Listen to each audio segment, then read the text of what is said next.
Tableau à double entrée.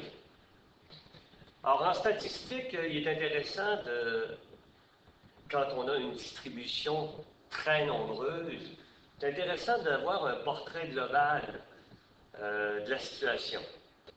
Dans ce problème-là, on veut savoir, à propos des informations concernant les enfants d'une garderie, 10 enfants d'une garderie, bon, là, vous voyez que ce n'est pas une distribution qui est très nombreuse.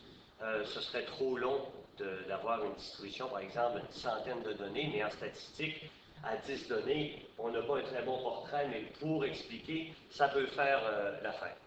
Alors ici, on veut voir s'il y a une corrélation entre l'âge et la taille. Pour l'âge, qui est ma variable indépendante, je l'ai mis à l'horizontale, et pour la taille, qui est la variable dépendante, je l'ai mis à la verticale. Alors, on a des jeunes qui sont entre 22 et 58 mois. J'ai fait 5 colonnes là, pour ne pas prendre trop de place, mais on aurait pu en faire 6, 7. Alors, on va distribuer ça dans un tableau de 5 par 5. On n'est pas obligé d'avoir non plus le même nombre de colonnes que de lignes. Alors, pour les entrées, on va faire des intervalles. Toujours une inclusion avec une exclusion. Alors, on va y aller de 20 mois à 28 mois. De 28 mois inclus jusqu'à 36 mois. De 36 inclus à 44 exclus. Et de 44 à 52. Et pour finir, on aura de 52 aller jusqu'à 60. Le maximum ici étant à 58, on est correct.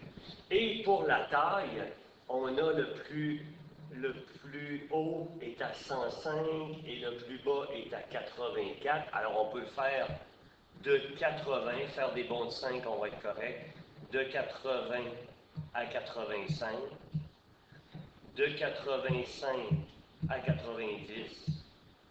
De 90 à 95.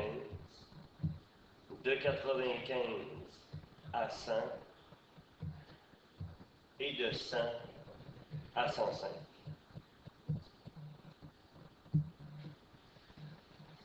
Et là, ben, on va aller à l'intersection des colonnes et des lignes, puis positionner nos données, alors par un trait. Alors, comme le premier Christopher, 58 mois, 105 cm, on va dans 58, donc dans la colonne 52 à 60, et 105, et on va aller mettre un trait. Et on va faire la même chose pour le reste. 24,85, 24,85, on va être ici, parce que lui est inclus. 22,84, 22,84, on sera ici. 28,90, 28,90. 55, 105. 55, on est à 105. Donc, on peut inclure ici le dernier, 105. 44,99. 44, on est à 99, on va être ici. 37,94. 37,94, on va être ici. 35,91. À 35,91, on est ici. 52,103. À 52, on est à 103. Et finalement, à 25,89, à 25,89, on est ici. Alors, si on regarde, on a une concentration des données qui sont sur une diagonale. Et on est de petits à gros de gauche à droite et de petits à gros de bas en haut. Ça veut dire que la corrélation ici, si elle est installée sur une diagonale, on va pouvoir dire que la concentration est forte, la corrélation sera forte, puisqu'on suit une diagonale. Alors, le tableau à double entrée sert essentiellement à ça pour voir s'il y a une corrélation forte, faible ou nulle, mais plus on va avoir de données, plus le résultat va être précis.